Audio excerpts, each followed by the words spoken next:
Boa noite, queridos alunos do sexto e do sétimo semestre Flex de Pedagogia. Sejam bem-vindos à nossa segunda aula da disciplina de ensino de língua portuguesa.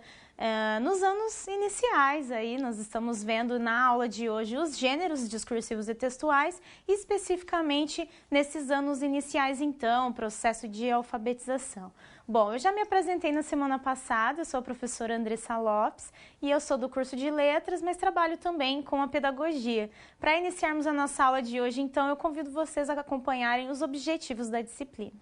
Bom, primeiramente, então, nós vamos verificar os conceitos, né? Vamos conceituar o que são gêneros discursivos. Em segundo momento, nós vamos discutir a importância de se trabalhar, tendo em vista a teoria, então, dos gêneros. E, por fim, vamos apontar uma proposta prática de trabalho com os gêneros discursivos. Então, como vocês puderam observar no nosso fórum dessa semana e também ao longo das nossas discussões, no finalzinho da semana passada eu já tinha comentado com vocês que nós iríamos trabalhar, então, com os gêneros, porque atualmente, por meio dos diversos documentos oficiais, o PCN, as diretrizes nacionais, as OCENs, todas essas documentações que trabalham, então, com essas possibilidades de trabalho e de metodologia no ensino, eles acabam mesmo indo para esse lado, né, para essa concepção de linguagem interacionista, selecionando o gênero discursivo como um dos principais objetos de ensino.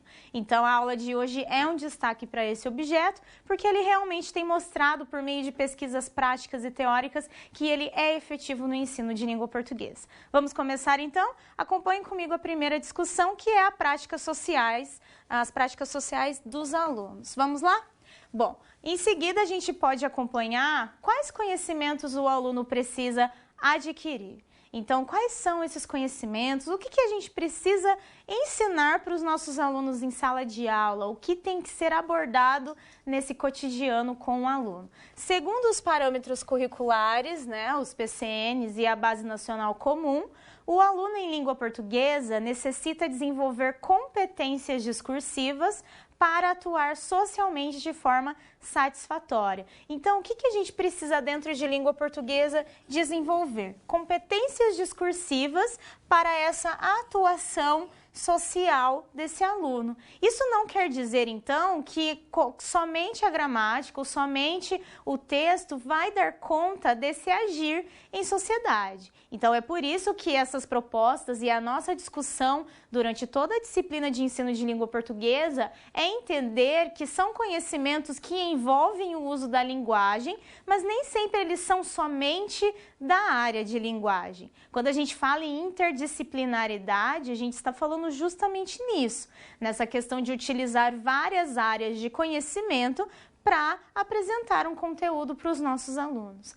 Isso implica, gente, em dominar práticas sociais discursivas diversas, ou seja, o que nos importa no ensino de língua materna, principalmente nos anos iniciais, no processo de alfabetização e letramento, é que esses alunos comecem a dominar as suas práticas discursivas. Ou seja, quais são as ações, as atitudes que eles realizam no dia a dia, que eles precisarão realizar, né, tanto durante a época escolar quanto após essa fase, quais são essas práticas sociais que os alunos vão realizar e que conhecimentos eu preciso ensinar para ele, ou pelo menos mediar para que esse conhecimento ocorra de forma autônoma, para que ele consiga agir de forma adequada. Né? Quando nós pensamos aí nos anos escolares, nós temos toda uma trajetória de competências que vão ser desenvolvidas. O nosso aluno vai sair da escola com 17 anos, então ele sai praticamente um adulto que vai atuar no mercado de trabalho, que vai atuar academicamente, socialmente, e ele precisa ter alguns conhecimentos base para toda essa prática. Então, principalmente nos anos iniciais, que a gente tem toda uma base estrutural para todos esses conhecimentos, então a gente tem que ter muito cuidado cuidado na hora de selecionar então esses conteúdos. Vamos prosseguir? Falando ainda sobre então essas práticas, o que os alunos trazem para a escola? Os nossos alunos chegam à escola sem saber nada? Então eles não sabem nada de nenhuma área, eles não sabem língua portuguesa?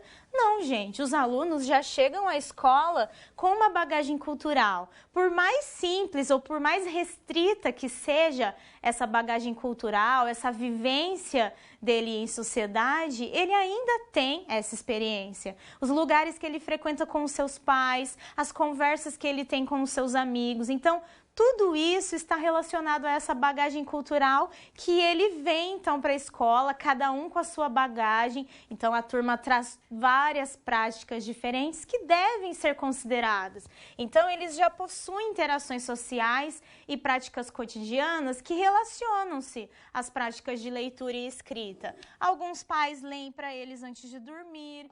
Eles têm acesso à televisão, eles têm acesso a livros de imagem, a livros até escritos. Muitas vezes eles não sabem ler, mas eles interagem com essas obras. Então o aluno ele já está praticando leitura e escrita. A escrita com uma menor quantidade, né? Aí é um pouco mais complexo, dependendo da faixa etária, mas principalmente a prática da leitura, a prática com a língua, ele já realiza e ele já tem algumas raízes na língua portuguesa. Então a gente não pode desconsiderar o que esse aluno nos traz. Nós temos que valorizar essas práticas e a partir dela então desenvolver conteúdos de graus maiores de dificuldade. Vamos prosseguir?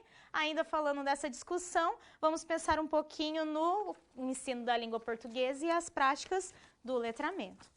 Bom, os estudos do letramento, gente, têm como objeto de conhecimento os aspectos e os impactos sociais do uso da língua escrita. Então, quando nós falamos sobre letramento e os seus estudos aí divergentes entre letramento digital, enfim, todos esses estudos, então, vão ter como objeto de conhecimento como que o uso da língua, e principalmente por meio da escrita, impacta socialmente esse cidadão e a sua utilização. Então, gente, assumir o letramento como objeto do ensino no contexto dos ciclos escolares implica adotar uma concepção social da escrita em contraste com uma concepção de cunho tradicional que considera a aprendizagem de leitura e produção textual como a aprendizagem de competências e habilidades individuais. Ou seja, a partir do momento em que nós assumimos um processo de ensino-aprendizagem envolvendo o letramento,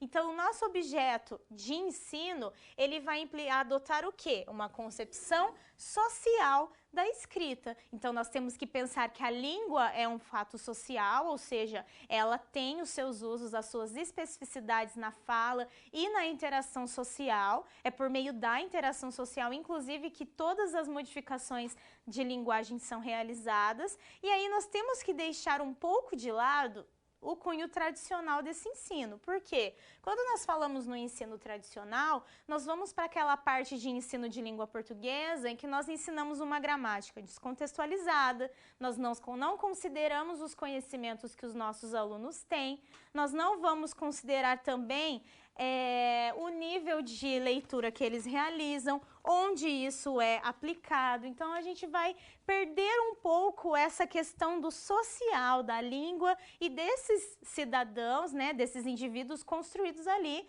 numa sociedade. Então nós vamos pensar em habilidades, né, aprendizagens de competências e habilidades coletivas. Claro que cada aluno vai desenvolver individualmente a sua linguagem, mas a prática dessa linguagem, o uso da leitura, da escrita, da fala, sempre vai ser realizado em coletivo. Então, por isso que a gente adota, então, a prática do letramento para pensar nessa questão da leitura e da escrita como práticas transformadoras na atuação social. Prosseguindo e falando ainda sobre o letramento, afinal de contas, o que é então o letramento? Segundo a Kleiman, o letramento tem como objeto de reflexão, de ensino ou de aprendizagem os aspectos sociais da língua escrita.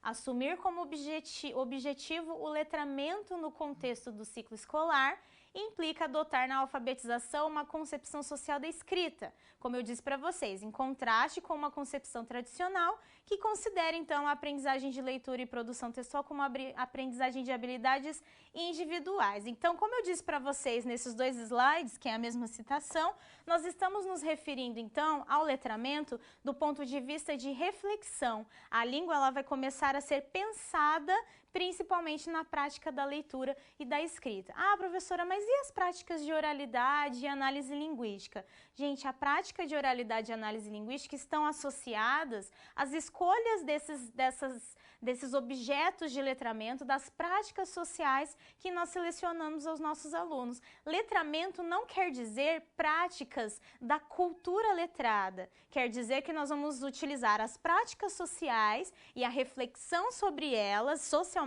construídas, ou seja, práticas reais de interação, de comunicação, para verificar e ampliar então essas duas práticas maiores, que são a leitura e a escrita, ok? Vamos prosseguir? Bom, agora nós vamos ver algumas questões sobre os letramentos, ou seja, o letramento ele vai acontecer somente dentro da escola? Não, nós temos várias outras formas e agências de letramento. Então, os letramentos variam de acordo com as esferas ou domínios socioculturais e institucionais em que os textos circulam. Quando nós falamos em esferas, gente, nós estamos nos referindo àquele lugar, aquela situação, aquele lugar, aquele grupo social em que vários textos, em que várias ações vão ocorrer. Por exemplo, quando nós falamos em esfera acadêmica, que tipo de prática, né, relacionada à oralidade e à escrita nós utilizamos dentro dessa esfera acadêmica? Tem o gênero seminário, tem o gênero aula, no nosso caso o gênero teleaula, temos aí os fóruns. Então, olha só, todas essas práticas que utilizam a leitura e a escrita estão incorporadas em uma esfera cujo objetivo atrai mais ou menos as mesmas práticas. Então a gente tem a esfera literária, nessa esfera literária nós vamos ter aí uma circulação de textos relacionados ao narrar, a contar histórias, ao fantástico, ao lúdico e assim por diante. Então os letramentos vão se adequar e vão ser incorporados em várias esferas diferentes. Então a primeira delas é o letramento familiar, esse todos nós participamos e os nossos alunos também. Aliás, é o letramento que mais acontece, principalmente durante a infância dele. Então, no lar, quais são alguns desses gêneros que vão circular? Receitas, manuais, calendários, formulários, agendas. Então, esses gêneros textuais que estão sendo abordados aqui, eles podem ser utilizados na escola, relembrando e tendo então essa proximidade direta com a prática real desse aluno. Num segundo momento, nós temos também o letramento religioso. Alguns ou muitos dos nossos alunos possuem uma religião e aí nessa igreja que eles frequentarem vão também surgir e circular vários textos, como os hinos, a Bíblia, folhetos, orações, cartazes. Então também dá para ser feito um trabalho com esses gêneros, porque, claro, a gente observa a classe, observa se essa sala de aula possui crianças que realizam, né, atividades religiosas e pode ser feito um trabalho também com a língua portuguesa. Tem o letramento escolar e aí sim, claro que nós temos uma quantidade muito maior porque nós nos apropriamos de textos de outras esferas, mas em geral nós temos os textos didáticos, como os livros, os textos que nós entregamos a eles, os pedagógicos, científicos, literários. Então tem muitos textos que circulam na esfera escolar também. O letramento científico, que ainda não faz parte dos nossos pequenos alunos, mas faz parte da nossa realidade, que são as teses, as monografias, no caso de vocês, os portfólios. Então, esse letramento científico também acontece. E, por fim, o letramento profissional, textos específicos de cada profissão. É importante frisar que eu selecionei aqui apenas alguns dessas agências de letramento que nós normalmente circulamos. Claro que existem outras, mas que normalmente estão aí relacionadas à prática dos nossos alunos, são essas propostas. Bom, para finalizar finalizar essa primeira etapa da nossa aula, eu vou convidar vocês à nossa primeira atividade. Acompanhem comigo. Bom, discutam então entre vocês, gente, como realizar letramentos por meio dos gêneros discursivos e textuais. A gente já vai entrar no conceito de gênero, mas discutam aí e eu já volto para a discussão.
Voltamos então, pessoal. Bem, selecionei algumas contribuições, foram várias, aliás, muitas, obrigada pela participação.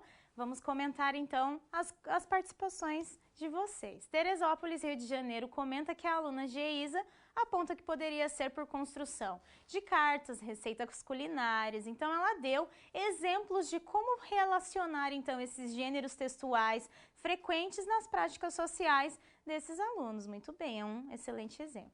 Itaberaba, Bahia, comenta que o letramento deve se dar através de leitura de textos diversos, trabalhar com projetos envolvendo os gêneros textuais, trabalhar a interpretação e compreensão de textos variados. Então, o letramento, nesse sentido de tornar eficiente a leitura e a escrita, então essa diversidade dos gêneros textuais realmente acaba auxiliando muito nessa proposta. Sabará, Minas Gerais, comenta que o trabalho pedagógico com os gêneros textuais pode ser o caminho para o ensino-aprendizagem efetuados de forma eficaz, contribuindo de maneira significativa para que os estudantes sejam mais competentes, não só em suas atividades escolares, mas principalmente em suas práticas sociais. Gente, esse comentário ele retoma de uma forma bem interessante essa questão de que o objetivo da escola é relacionar as práticas sociais, ou seja, o que o aluno realiza no cotidiano e, claro, permitir também a ampliação disso com os seus saberes escolares, ou seja, que o aluno consiga compreender um uso real de tudo que ele aprende na escola e possibilite essa reflexão, então, com as suas atitudes sociais. Ok, pessoal? Bom, obrigada pelas contribuições. Agora vamos dar uma sequência falando um pouquinho sobre os gêneros discursivos. Acompanhem comigo. Bom, letramento e gêneros discursivos, então. Trata-se justamente dessa relação que nós vamos estabelecer durante toda essa aula. Então, no ensino de língua portuguesa, priorizar atividades que deem oportunidades aos alunos de imersão no mundo da escrita. Passeio, leitura pelo bairro, roda de leitura, produção de histórias, poemas, reportagens, apresentações teatrais ou jornalística, jograis, enfim, oportunizar ao aluno o contato com os mais variados gêneros textuais que circulam na sociedade. Então, isso aqui é muito importante, que a gente tenha dentro do ensino de língua portuguesa essa capacidade de selecionar e priorizar gêneros que realmente façam parte da vida deles, principalmente no processo de alfabetização, para que ele consiga desenvolver aos poucos essas etapas de significação com a língua, com a escrita, né? E ampliar a sua leitura, pode ser de forma lúdica, pode ser de forma escolar e teórica. Então, que a gente consiga mesmo perceber que esses gêneros e selecionar os gêneros adequados à faixa etária e a todo o contexto em que esses alunos estão inseridos, ok? Agora sim, vamos falar um pouquinho dos gêneros discursivos. Bom, gêneros discursivos então, pessoal, vamos lá ver qual é a definição de acordo com Bakhtin. Afinal de contas, é ele o responsável por essa teoria que acabou chegando aqui ao Brasil na década de 80. Na aula passada eu comentei brevemente com vocês sobre isso, sobre a relação direta com a teoria bakhtiniana e a concepção de linguagem interacionista e como isso tem se tornado parte do ensino de língua portuguesa, principalmente por conta dos seus documentos. Então, de acordo com Bakhtin, o emprego da língua efetua-se em forma de enunciados orais e escritos, concretos e únicos proferidos pelos integrantes desse ou daquele campo da atividade humana. Então, segundo Bakhtin, a língua ela vai ser utilizada, ou seja, ela vai ser efetivada por meio desses enunciados, né, que é a materialização do discurso, tanto pela forma oral quanto pela escrita, e vai ser pertencente, então, a campos de atividade humana diferentes. Esses enunciados refletem as condições específicas e as finalidades de cada campo, não só por seu conteúdo temático e pelo estilo da linguagem, ou seja, pela seleção dos recursos lexicais, fraseológicos e gramaticais da língua, mas acima de tudo por sua construção composicional. Então, quando nós falamos aqui que esses enunciados refletem condições específicas, quais são essas condições que levaram esse gênero a ser utilizado naquele momento de comunicação. E aí nós temos então características específicas quanto a essa finalidade, que é o conteúdo temático, a construção composicional e essa seleção, né, o estilo da linguagem, que nós vamos verificar daqui a pouquinho mais detalhadamente. Vamos prosseguir? A citação ainda comenta que todos esses 3 elementos, então, o conteúdo temático, o estilo e a construção composicional, estão indissoluvelmente ligados no todo do enunciado e são igualmente determinados pela especificidade de um determinado campo da comunicação. Ou seja, o todo desse enunciado se refere àquela construção final, aquele momento de interação social que vai ocorrer. Ou seja, Bakhtin, então, acaba considerando que toda a nossa comunicação, toda a nossa atuação, atividade humana, ela é materializada por meio desses enunciados concretos, que aí vão ter essas particularidades, essas características que estão, então, relacionadas a esse agrupamento. Então, como que ocorre o agrupamento como que a gente considera um texto um gênero textual, um gênero discursivo? Pelas suas características.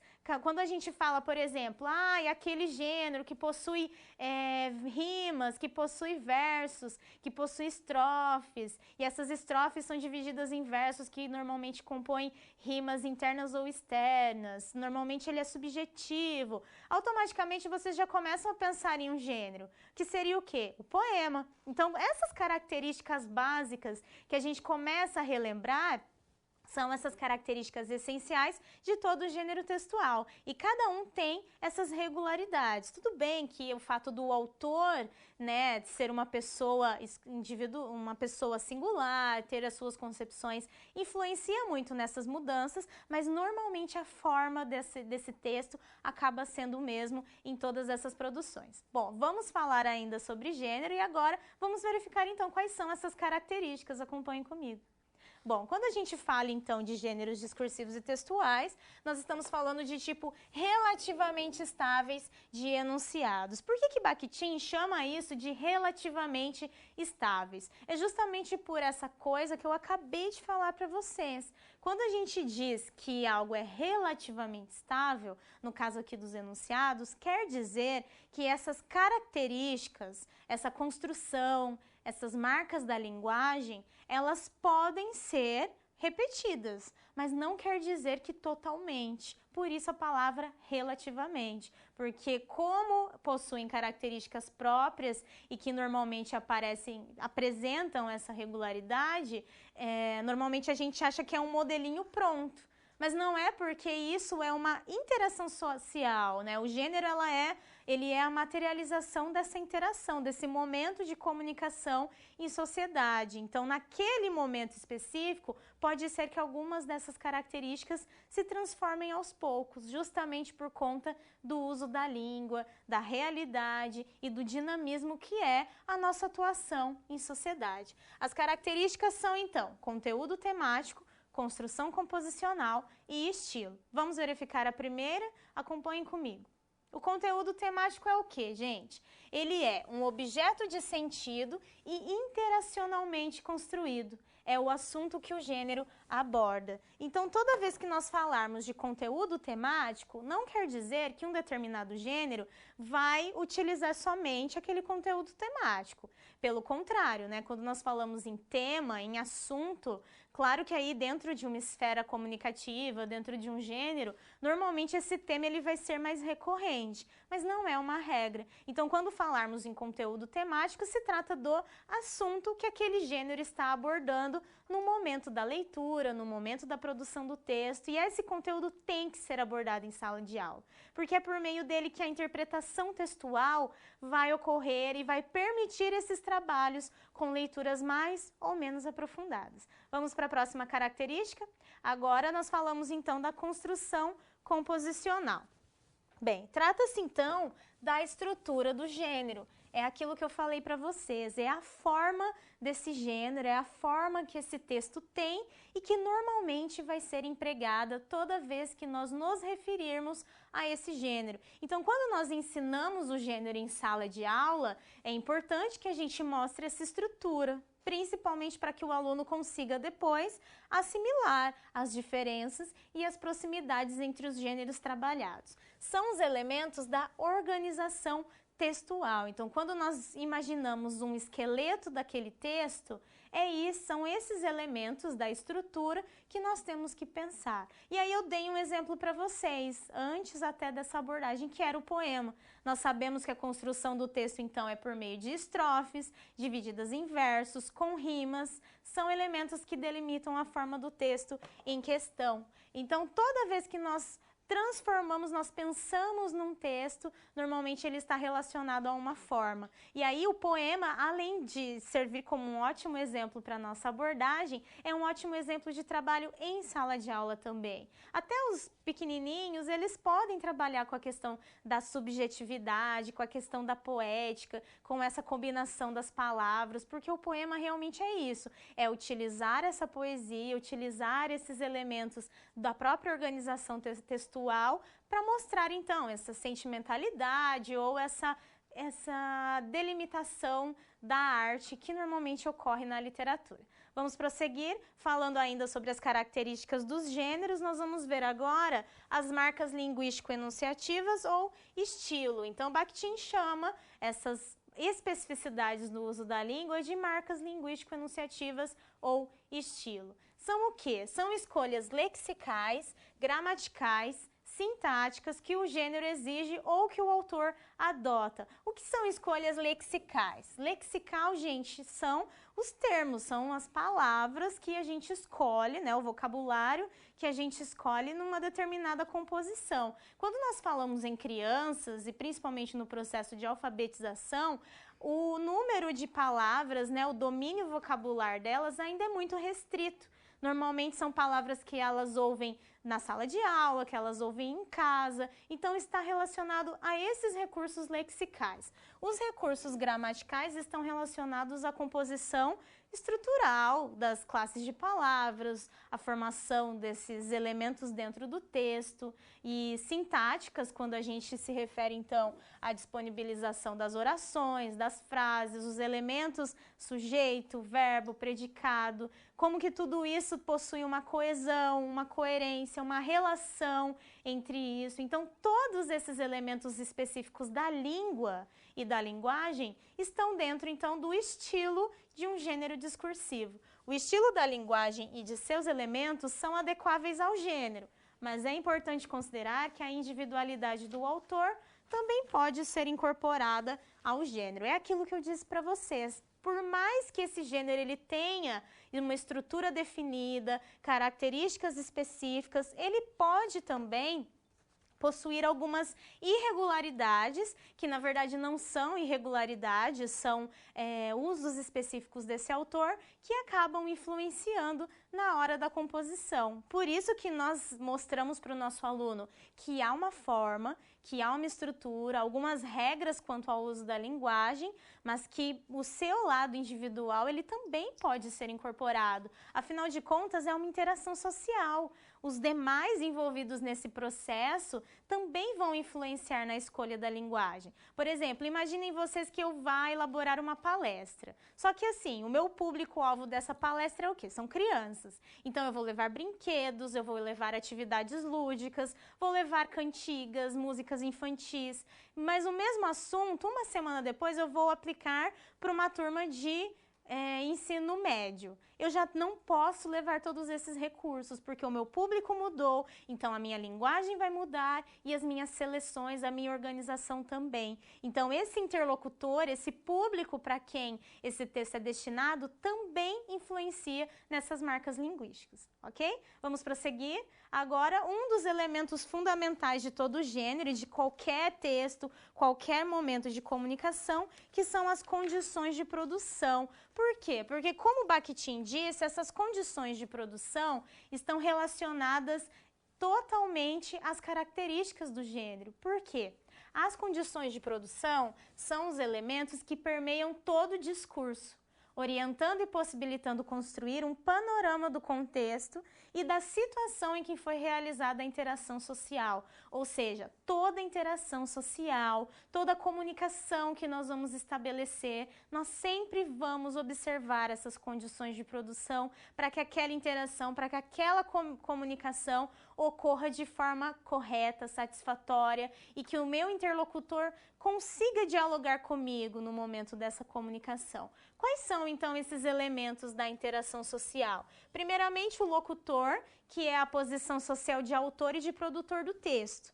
No nosso caso aqui, essa posição de autor, quem que é o locutor dessa comunicação? Sou eu. Então, na minha posição de locutora, eu tenho que pensar em todos os recursos em que eu vou selecionar para minha aula, para que o meu objetivo final seja adquirido, seja completado. Então, esse locutor é quem produz o texto. Depois nós temos o interlocutor. O interlocutor, sem dúvida, é o elemento mais importante de todo o texto, de todo o gênero textual, porque é para quem se produz o texto. Então, todas as escolhas, todo o trabalho com a linguagem é feito pensando nesse para quem nós produzimos o texto. Então, quando eu tenho uma disciplina de língua portuguesa para alfabetização, eu tenho que pensar muito nisso, de como abordar esses conteúdos de forma prática, com exemplos que vocês possam utilizar na prática cotidiana de vocês. Então, essa função de entender e saber quem é o interlocutor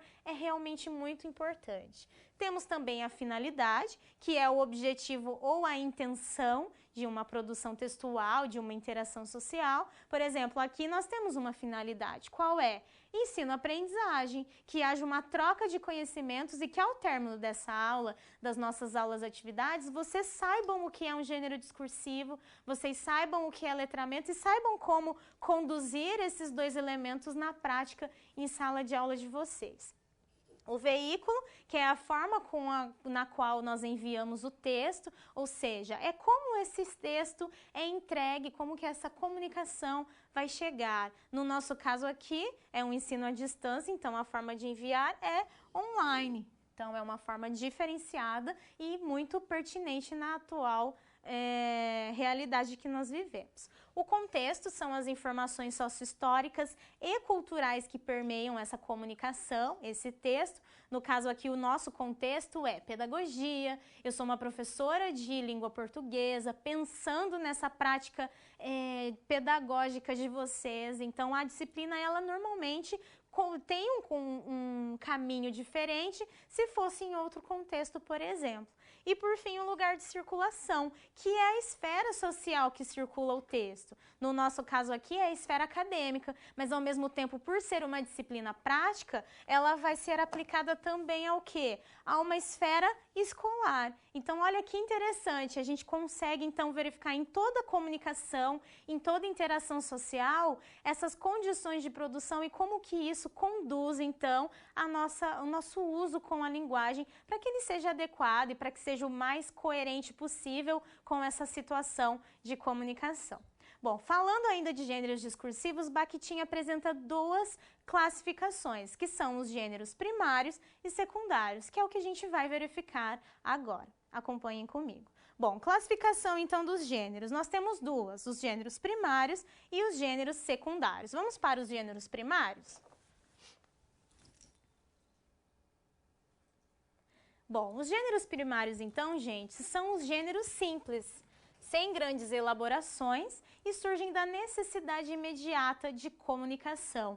Quando nós falamos em gêneros simples, como que a gente vai medir essa simplicidade? Pela quantidade de textos, pela necessidade de revisão ou não do texto escrito. Então, é assim que a gente delimita esses gêneros simples. E também porque eles nascem nessa necessidade imediata de comunicação. Não é, por exemplo, como um romance, que o autor leva anos, até décadas escrevendo o livro, revisando, fazendo todo um trabalho relacionado ao uso da linguagem. Não, é algo que naquele momento ele encontrou alguém e precisou produzir esse texto, seja ele falado ou escrito. Por exemplo, aqui tem um bilhete. Vocês não vão conseguir visualizar mesmo, mas é só para a gente exemplificar. O gênero bilhete, ele é um gênero simples, porque ele não possui muitas preocupações quanto à linguagem e à estrutura. O que normalmente vai aparecer no gênero bilhete? O nome do destinatário, né, para quem a gente vai enviar esse bilhete, e normalmente a mensagem e uma assinatura. Às vezes pode aparecer uma data, às vezes nem tem assinatura, porque para quem a gente envia o bilhete? Para pessoas próximas. E ou a gente vai entregar diretamente a ela ou nós vamos fazer indicações. Por exemplo, quando enviamos bilhetes para os nossos pais e colocamos na geladeira, ele não vai precisar que nós assinemos esse bilhete porque ele vai reconhecer a letra, pela mensagem, pelo conteúdo temático ali, pelo assunto, ele vai conseguir fazer a identificação. No máximo, se tiver ali mais de um ou dois irmãos, aí acaba assinando, mas qual é o fundamental de entender o que são esses gêneros simples? São aqueles que não necessitam de abordagens linguísticas complexas, não precisam de grandes revisões, é algo que é feito imediatamente. Um telefonema é um gênero simples, um bilhete, um telegrama que hoje nem é utilizado, o e-mail, ele às vezes é um gênero primário, depende muito de como a revisão e em que esfera ele é utilizado. Então, são gêneros mais simples, não possuem grandes elaborações textuais. Agora vamos verificar o que são gêneros secundários. Acompanhem comigo.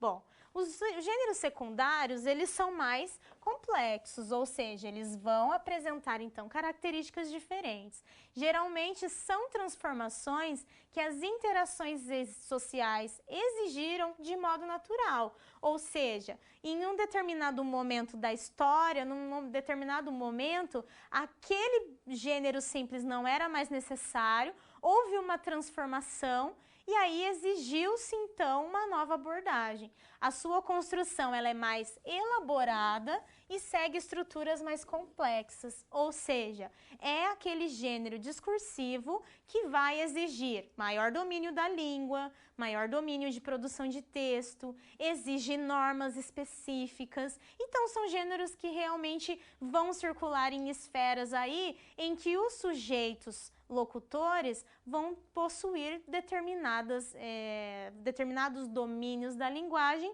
mais ampliados. Aqui eu trouxe um exemplo para vocês que é o gênero conto. Ele possui uma estrutura que foi transformada ao longo dos tempos e hoje apresenta uma forma específica complexa com temáticas que aprofundam psicológico de personagens, apresentam intertextualidades e diálogos com outros textos. Um exemplo muito visível disso são os contos infantis, que normalmente possuem uma estrutura mais simples, e aí nós temos uma transformação do conto infantil, do conto de fadas, do conto fantástico, para quê? Para os contos da literatura brasileira, onde a transformação da linguagem ela é totalmente diferenciada, a abordagem desses personagens também. Então isso mostra como que essa questão do tempo, do espaço onde circula esse gênero vai permitir que ele seja mais complexo ou não. O gênero conto, por mais simples que ele seja, que seja o conto infantil, ele tem uma estrutura elaborada, é uma narrativa, exige o uso da terceira pessoa no narrador,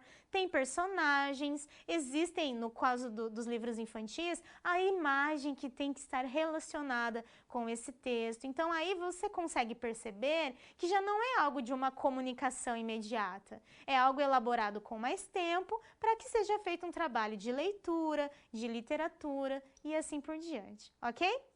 Bom, encerrando então essa etapa, nós temos agora a nossa segunda atividade. Acompanhem comigo. Bom, qual a importância então dos gêneros discursivos e textuais no processo de alfabetização e nos anos iniciais do ensino fundamental? Então, qual é a importância de se utilizar essa variedade de gêneros nesses anos iniciais? Discutam e a gente já volta para a discussão.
Voltamos então, pessoal. Primeiramente, eu tenho que agradecer a todas as participações. Olha, eu e a tutora ali estávamos super felizes com tantas participações. Gente, muito obrigada, é realmente muito legal ver que vocês estão interagindo com a minha aula.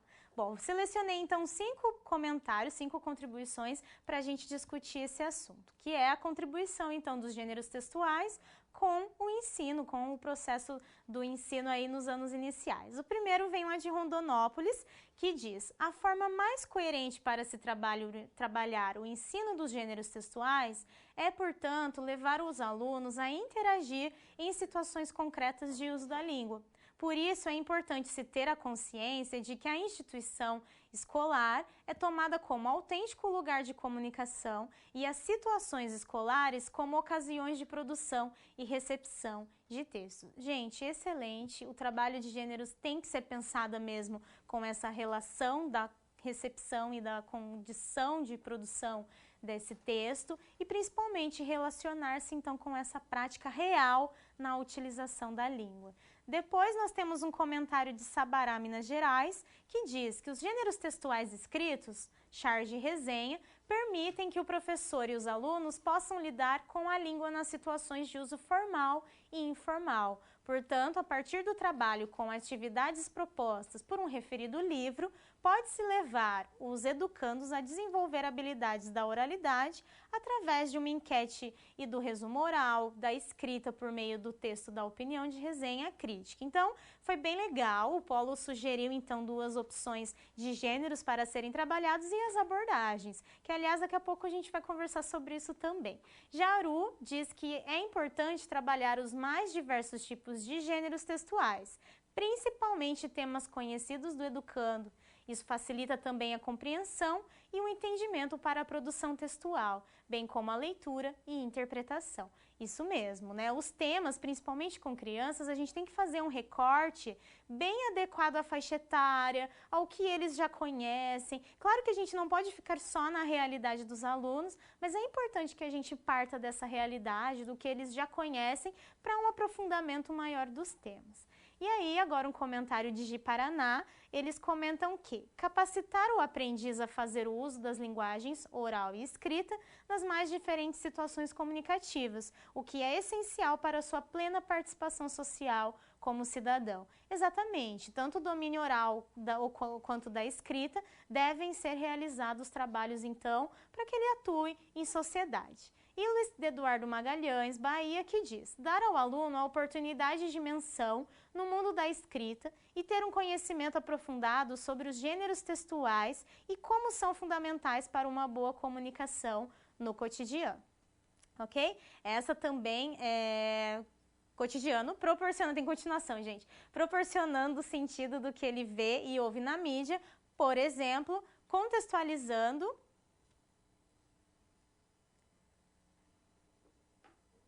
Não, esse era o teu... Não, gente, confundi. Era o comentário de Arapiraca. Bom, terminando aqui o Luiz Eduardo Magalhães, vamos para o de Arapiraca agora. Pronto! É importante para familiarizar o aluno nos diversos gêneros que estão no cotidiano, proporcionando sentido no que ele vê e ouve na mídia, por exemplo, contextualizando os textos trabalhados em sala de aula dentro da realidade do aluno, a aluna Rosiette. Gente, confundimos aqui, mas os 2 comentários atribuem, então, essa relação com a realidade do aluno e da importância desses cotidianos serem trabalhados em sala de aula. Bom, agora eu convido vocês a assistirem o vídeo e a gente volta para a discussão.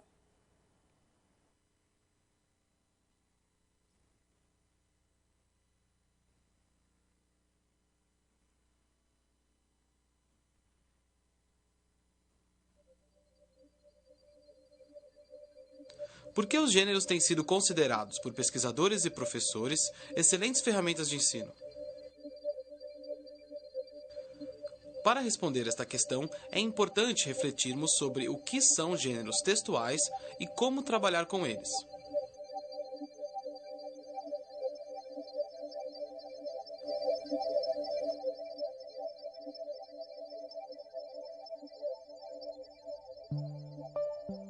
Os gêneros são a forma natural pela qual usamos a língua para nos comunicar.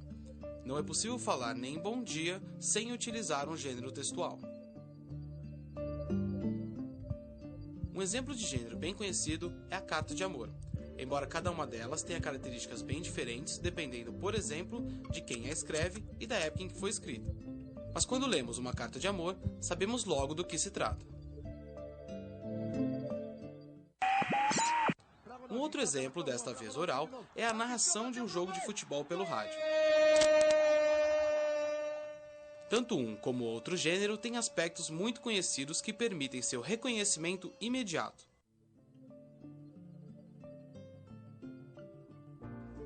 Cada uma das inúmeras situações de comunicação que ocorrem no dia a dia exigem gêneros próprios para acontecer. Como podemos constatar, os gêneros são a forma natural pela qual usamos a língua para nos comunicar, nas situações formais e informais, orais e escritas.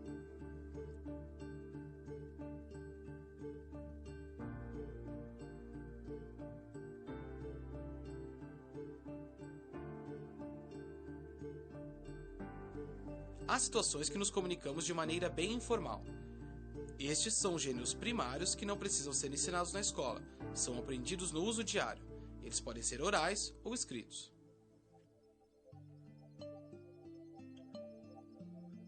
Existem outros momentos de comunicação mais formais, planejados. São gêneros secundários que, assim como os primários, podem ser orais ou escritos.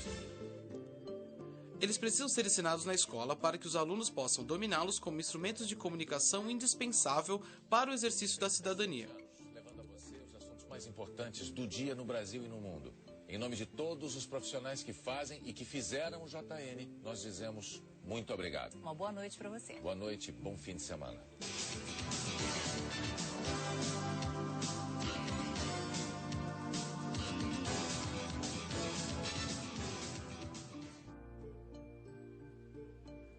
Dentre os inúmeros gêneros secundários, como escolher os que devem ser ensinados na escola? Para organizar o planejamento, o professor pode escolher gêneros secundários de acordo com o interesse e as capacidades de leitura e escrita dos alunos.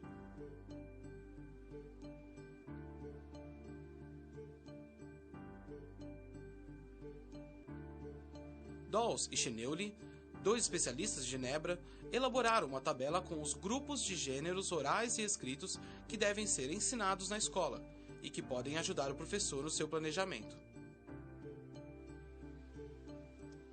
Nessa tabela, os autores organizaram os gêneros em agrupamentos de acordo com as capacidades de linguagem que são mais utilizadas neles.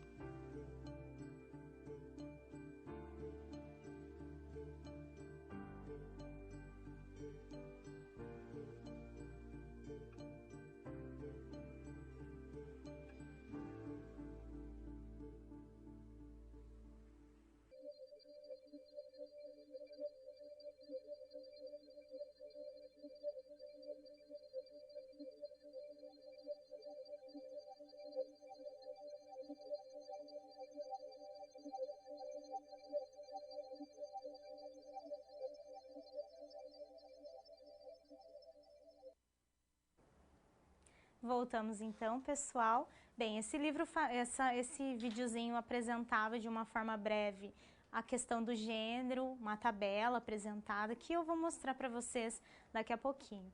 Bom, essa discussão dos gêneros ela é bem interessante porque realmente vem sendo utilizada muito na sala de aula e como as próprias propostas que vocês enviaram no fórum essa semana demonstraram que realmente tem muita possibilidade de se trabalhar. Então eu selecionei algumas e a gente vai comentar agora. Acompanhem comigo.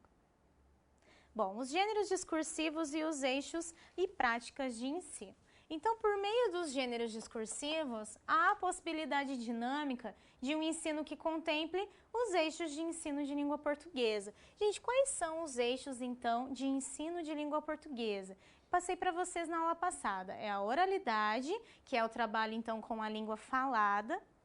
Temos também a leitura, a escrita e a análise linguística contextualizada, que é a reflexão da língua em uso tanto na modalidade formal quanto informal. Então, quer dizer que o trabalho com gêneros permite, então, que essas 4 práticas sejam utilizadas frequentemente. Segundo Lopes Rossi, nem todos os gêneros permitem o trabalho com os 4 eixos concomitantemente, mas permite um trabalho reflexivo e completo. Ou seja, não é todo gênero discursivo que vai permitir que eu consiga trabalhar as 4 práticas ao mesmo tempo.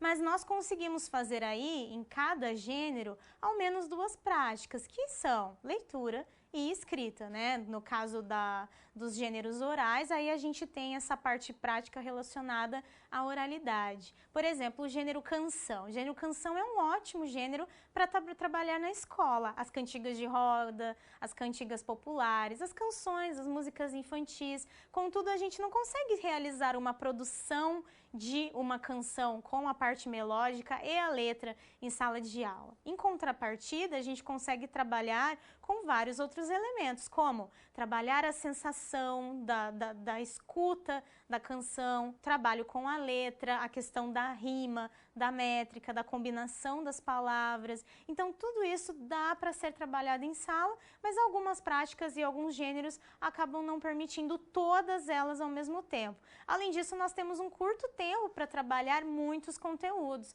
Então, é necessário que o professor faça uma seleção para que alguns gêneros trabalhem algumas práticas e os demais dê conta de outras. Agora acompanhem comigo então a sequência falando sobre esses possíveis agrupamentos. Bem, nós fizemos aqui uma tabela, na verdade é aquela tabela do Dawes e Cheniuli que o vídeo apresentava. Dawes e Cheniuli vem do grupo de Genebra, gente, para quem não conhece, para dar uma contextualizada, são eles, junto com Broncar e com outros professores da Universidade de Genebra, que criaram a questão da sequência didática, que tanto é discutido, que nós vamos abordar na nossa disciplina ainda, mas principalmente eles conseguiam fazer esse trabalho com os gêneros textuais. Então, eles são uma grande referência, além de Bakhtin, né, quando se fala de gêneros textuais, é uma boa leitura.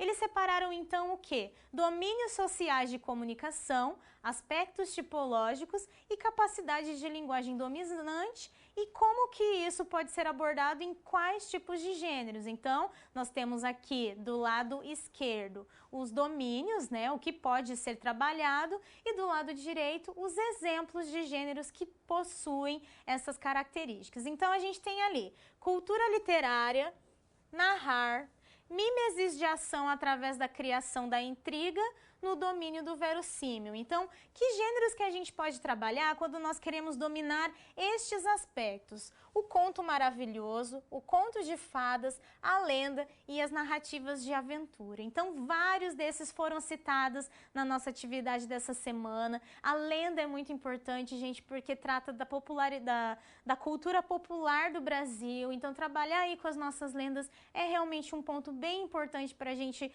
fazer esse trabalho de identificação nacional. Outra domínio e capacidade, documentação e memorização das ações humanas, relatar e relato de experiências vividas. Então, quando queremos fazer este trabalho de competências, quais são alguns gêneros que a gente pode trabalhar?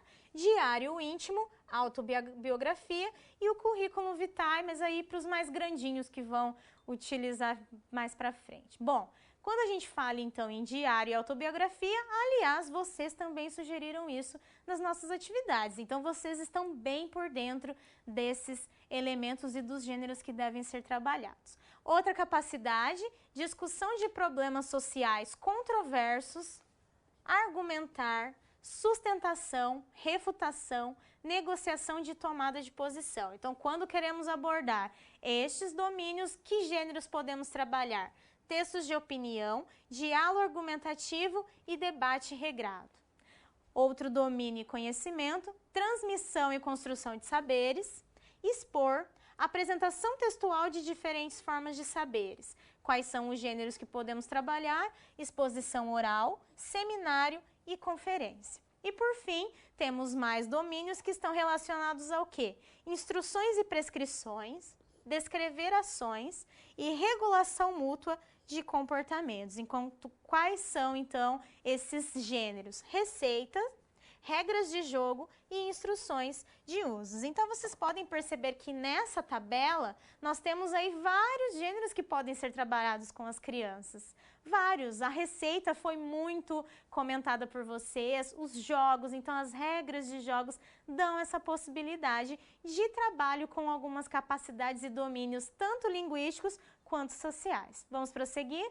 Bom, agora a discussão será sobre então os exemplos de gêneros e como que a gente pode abordar. Claro que aqui eu fiz uma seleção de 2 gêneros e alguns outros exemplos, mas pelo tempo não dá para eu trabalhar todos eles, por isso a proposta do fórum que eu abri nessa semana, para que vocês mostrassem o que vocês acham e que a gente pudesse discutir. Então, o primeiro exemplo que muitos de vocês citaram é a receita. O que a receita traz de tão interessante para o ensino da língua portuguesa, né? Por que ela é tão trabalhada nos anos iniciais? Primeiramente, porque ela apresenta, então, uma composição que é uma instrução de como realizar algo.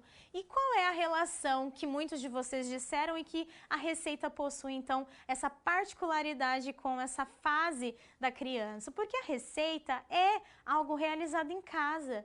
Todas as mães fazem um bolo, fazem uma comida, fazem uma torta e muitas vezes fazem os pratos que os filhos gostam. Então, olha como que é interessante a escola trazer esse momento de carinho, esse momento afetivo da criança para a sala de aula. E mais ainda, você auxilia esse aluno a entender o que é a receita e ele vai para a casa dele aplicar esse conhecimento. Então, e reúne ali toda uma família para realizar esse procedimento. Então, une a afetividade, a realidade do aluno com esses conhecimentos linguísticos, porque tem uma forma de verbo de utilizar, o modo de preparo é escrito de uma forma específica. Então, o aluno vai dominando práticas linguísticas e sociais em uma receita, que além disso vai proporcionar a ele uma refeição legal, ok? Vamos para o próximo gênero? Bom, o próximo gênero que nós temos é a bula de remédio. Bom, se vocês verificarem, claro que as nossas crianças não interagem com a bula de remédio, mas os pais delas sim. E aí, qual é a importância de trabalhar a bula de remédio com essas crianças? Primeiramente, é um gênero instrutivo, ou seja, há uma indicação, uma contraindicação, uma linguagem diferenciada. Claro que aí o professor, dependendo da faixa etária do aluno, ele vai ter que realizar uma mediação com essa linguagem, já que é uma linguagem específica, uma linguagem técnica, mas vai despertar aí uma prática social efetiva e importante para esse aluno, que ele leia a bula, que os pais dele leiam essa bula do remédio quando forem tomar essa medicação. Então, isso leva também, novamente, um conhecimento que é social, ele se transforma num conhecimento escolar e depois ele volta para casa, né, ou utiliza de forma individual, se ele for um pouco mais velho,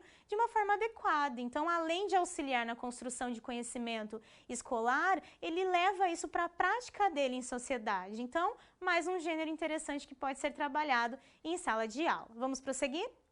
Agora eu trouxe também 4 outros exemplos de gêneros, não trouxe as fotos nem a instrução por conta do tempo, mas que são bem interessantes de trabalhar e todos eles foram citados no nosso fórum essa semana. O primeiro deles é o convite. O gênero convite, ele faz parte da realidade da maioria das nossas crianças. Elas elaboram seus convites ou recebem convites. Então, o professor ele pode fazer esse trabalho até mesmo para que os alunos façam um convite para os pais participarem da festinha da escola, da comemoração, da reunião com os pais e os professores. Então, isso pode ser aplicado também à realidade desses alunos, além de trabalhar a questão da linguagem, a questão lúdica de recorte, de desenhos e toda a confecção, a produção desse gênero. Um outro exemplo é o bilhete. A maioria dos nossos alunos, inclusive, utilizam frequentemente esse gênero entre si e pode ser reforçado novamente. O gênero carta pessoal, hoje os nossos alunos pouco têm contato com a carta, né? Por conta das tecnologias, eles usam muito pouco esse recurso. Então, é importante inseri-los e mostrar para eles que trata-se de um gênero que ainda circula socialmente e como que se constrói a estrutura textual desse gênero. E por fim, a cantiga de roda, que é muito utilizada, que tem a questão lúdica, tem a questão social, tem a questão da linguagem, das rimas, e é uma introdução aí que pode ser feito para o trabalho com o poema. Então, realmente é um trabalho que dá para ser realizado de forma prática, unindo essa questão da linguagem e da prática social desse aluno, para que ele leve isso para a casa dele e para a vida social em atuação. Vamos prosseguir? Falando um pouquinho agora sobre o conhecimento prévio, né? Qual que é a importância desse conhecimento prévio na relação com as produções de gêneros textuais e discursivos. Muito antes de saber ler e escrever, convencionalmente, as crianças são capazes de reconhecer diferentes organizações discursivas. Por exemplo, eles sabem diferenciar, quando estão aí no processo escolar, um conto de uma carta. Por quê? Porque a carta vai possuir data, vai possuir todo um cabeçalho. Então, essa assinatura da carta também mostra uma diferença na estrutura do conto. Então, a criança precisa ter experiência com textos escritos mesmo antes do ensino sistematizado, né? Por mais que seja por meio da leitura, por meio da leitura dos pais para ele, é importante que ele tenha, então, essa interação com outros textos, com o mundo da leitura, porque isso vai auxiliar muito, né, nesse processo de ensino-aprendizagem. Então, o aluno ele já vem, como eu disse no início da aula, com essa bagagem estabelecida e que vai sim ajudá-lo nessa construção dos novos saberes ou no aprofundamento desses saberes que ele já tem. Vamos prosseguir?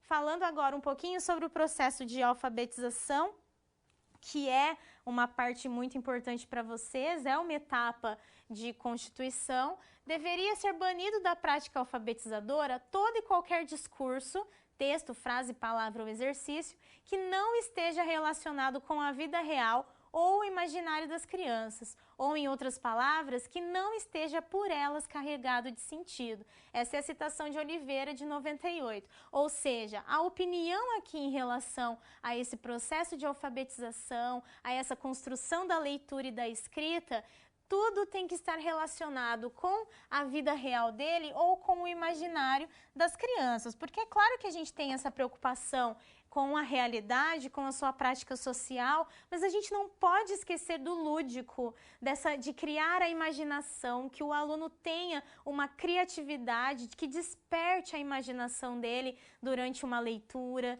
durante um trabalho escolar, porque isso auxilia muito na maturidade desse aluno. A psicologia já afirma que esses textos possuem objetivos específicos à sua construção pessoal, à sua construção de conhecimentos, principalmente porque ele vai refletir por meio dessa fantasia, por meio dessa imaginação, situações da vida dele. Por exemplo, muitos de vocês também falaram sobre a fábula, que é um excelente gênero para ser trabalhado em sala de aula. E é mesmo, e por isso que aparece tanto nos livros didáticos, por isso que aparece tanto nos manuais que trazem então esse gênero, porque além dele trabalhar com a narrativa simples, com uma linguagem simples, ela traz o imaginário, porque traz então objetos ou animais realizando ações humanas. O aluno vai conseguir estabelecer relações do que é certo e errado, das questões morais por conta da moral da própria fábula. Então já está sendo feito um trabalho social com esse aluno por meio de gêneros literários, por meio dessa ludicidade, dessa imaginação. O mesmo acontece com os contos infantis, com os contos de fadas, que vão trabalhar então esses elementos sobrenaturais numa realidade, claro, não igual do aluno, mas que permite esse estabelecimento de relações entre a vida e entre a imaginação. Então, são necessários tanto o trabalho da imaginação e da criatividade, quanto do trabalho relacionado à prática real desse aluno. Vamos prosseguir falando ainda sobre a alfabetização.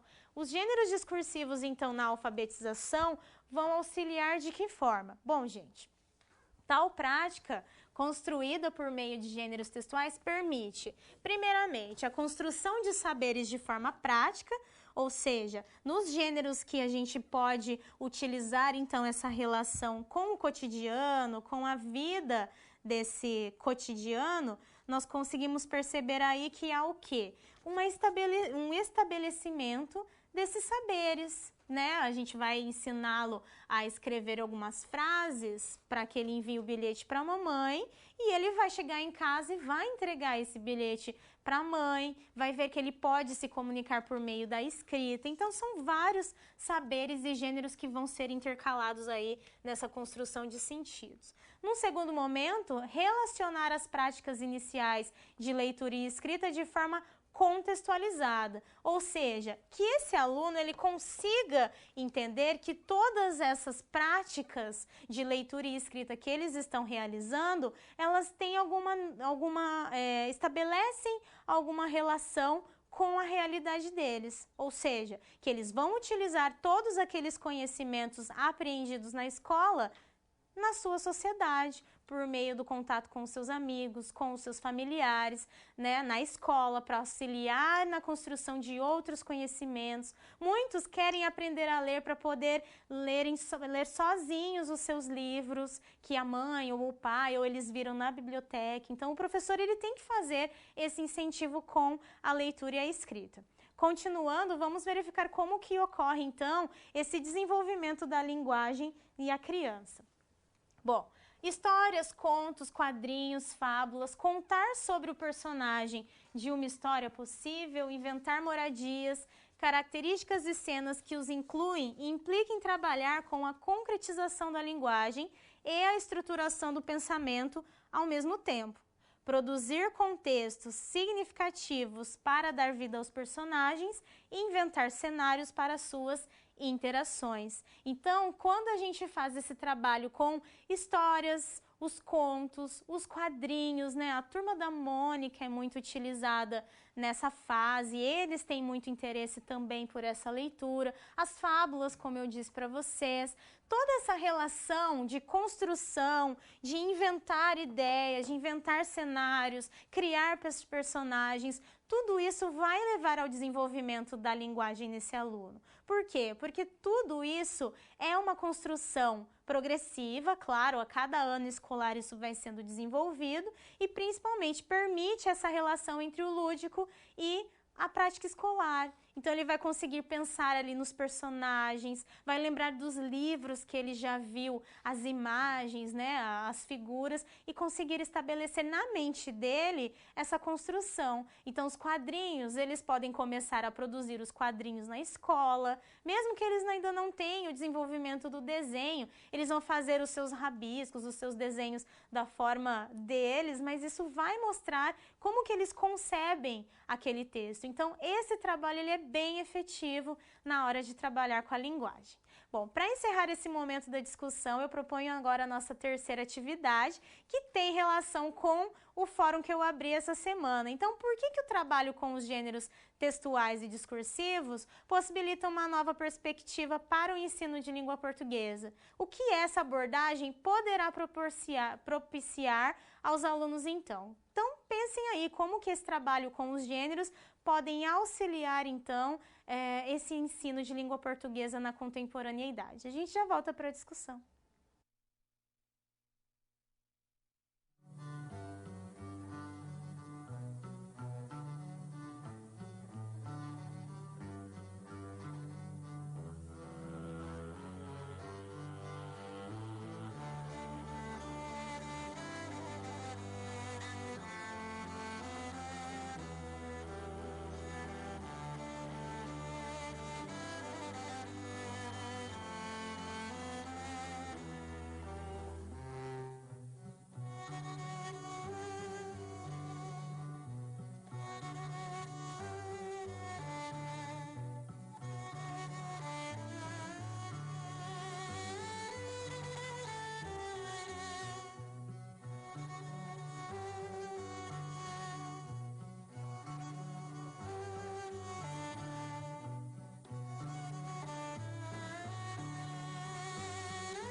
Voltamos então, pessoal, para a nossa última atividade. Novamente, foi ali um grande trabalho para fazer algumas seleções de alguns textos. Então, agora eu peguei vários textos, comentários que trabalham com algumas perspectivas iguais ou um pouquinho diferentes, mas para demonstrar que vocês estão super ligados na nossa aula e como que vocês realmente interagiram com o conteúdo de hoje. O primeiro comentário vem de Taiobeiras, Minas Gerais, e todos os alunos dizem: a utilização de gêneros textuais é fundamental para o ensino de língua portuguesa, uma vez que permite uma aproximação mais concisa por parte do aluno com os diferentes tipos de textos. Assim, também é importante considerar os conceitos prévios por eles já adquiridos de modo a possibilitar novos aprofundamentos e reestruturações futuras. Por intermédio dos gêneros diversos, é possível estabelecer uma verdadeira contextualização com a realidade e assim o aluno poderá extrair o sentido que se faz presente por trás dos códigos linguísticos, bem como aplicar este conhecimento nas circunstâncias sociais em que se faça necessário. Gente, esse comentário ele trabalha bem, dá uma sintetizada em todo o meu trabalho durante essa aula, porque eles atribuem essa relação com os conteúdos construídos socialmente. Então, é necessário que a gente faça mesmo esse trabalho direto com a prática social do aluno, para que ele consiga mesmo ter essa assimilação e essa reflexão. Nosso aluno ele não tem que decorar conteúdos, decorar regras gramaticais, ele tem que compreender o uso da língua nas diversas esferas e nas diversas situações comunicativas. Obrigada pelo comentário, gente.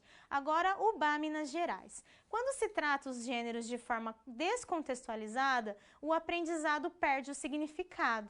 Ao contrário, quando a vivência se identifica com os gêneros aprendidos, um novo significado quanto à importância do aprendizado da língua portuguesa surge.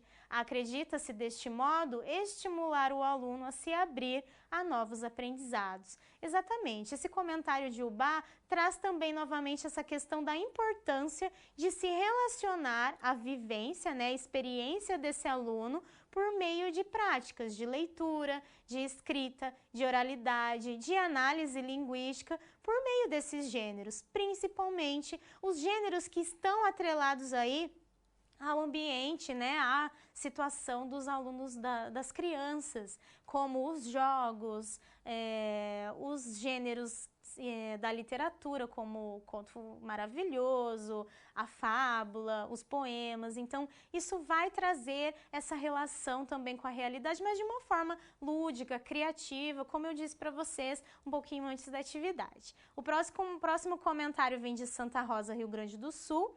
Eles dizem que a partir dos gêneros textuais, os alunos aprendem a escrever corretamente usando a língua padrão, bem como adquirem facilidade em se comunicar, a argumentar sobre diversos assuntos e temas. Gente, os gêneros textuais, eles auxiliam muito sim nessa questão de trabalhar com a língua formal, com a norma padrão, delimitar, incorporar então essas regras, essa forma correta da escrita, mas isso não quer dizer que os gêneros não formais, os gêneros informais que surgem aí da fala, da oralidade, não possam ser trabalhados também. A escola, claro, ela tem uma responsabilidade muito grande com a norma padrão e eu acredito que realmente nós temos que proporcionar isso aos nossos alunos, mas também selecionar outras práticas que façam parte aí dessa informalidade, desse cotidiano informal do nosso aluno também.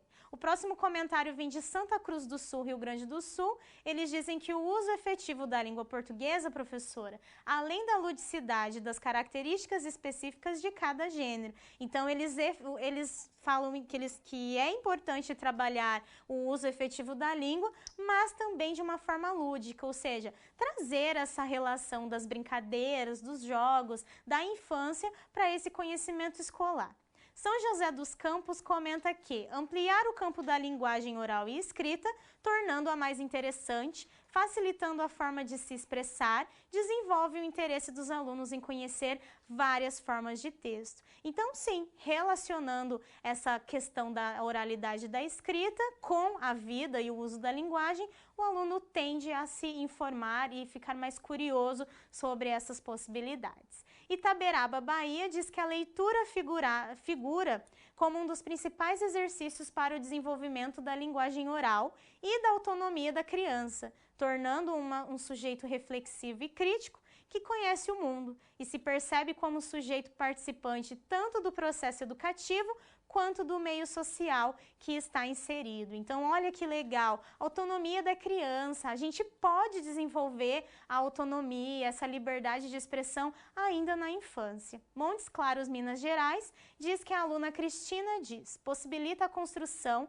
dos saberes na forma prática e propicia aos alunos o relacionamento das práticas iniciais da leitura e da escrita da forma contextualizada na sua vida cotidiana. Então, essa relação entre a prática e a linguagem e como que essas práticas escolares estão relacionadas, então, ao cotidiano. E o último comentário da noite vem de Arapiraca, onde eles dizem que porque através do trabalho com gênero se propicia a formação de leitores e produtores eficientes dos diversos gêneros, ou seja, propicia o domínio da língua em sua multiplicidade de contextos linguísticos e sociolinguísticos. Então, olha que interessante, a gente tem aí uma formação de leitores, ou seja, uma construção de capacitar mesmo esses indivíduos, enquanto leitores e produtores de texto, para que eles dominem, então, tanto essa multiplicidade de gêneros, essa multiplicidade de linguagens, quanto de conteúdos. Bom, aí tem mais uma pergunta. Santa Cruz do Sul diz, professora, as mensagens de torpedo no Messenger e no WhatsApp também são gêneros, né? Gente, eles não são gêneros. As mensagens, né? O WhatsApp, por exemplo, ele é o veículo pelo qual essa mensagem instantânea é enviada. Então, a mensagem instantânea é um gênero. O WhatsApp, o Messenger, o Facebook, todas essas redes sociais e tecnológicas são veículos pelos quais nós enviamos nossas mensagens, nós entramos em contato com outras pessoas. Bom, nosso tempo está esgotando, então daqui a pouquinho nós nos vemos na nossa aula atividade. Deixo aqui um enorme agradecimento pelas participações, foram bem legais e desejo também um bom fim de semana, uma ótima Páscoa a vocês e nós nos vemos então na teleaula na semana que vem. Uma boa noite a todos.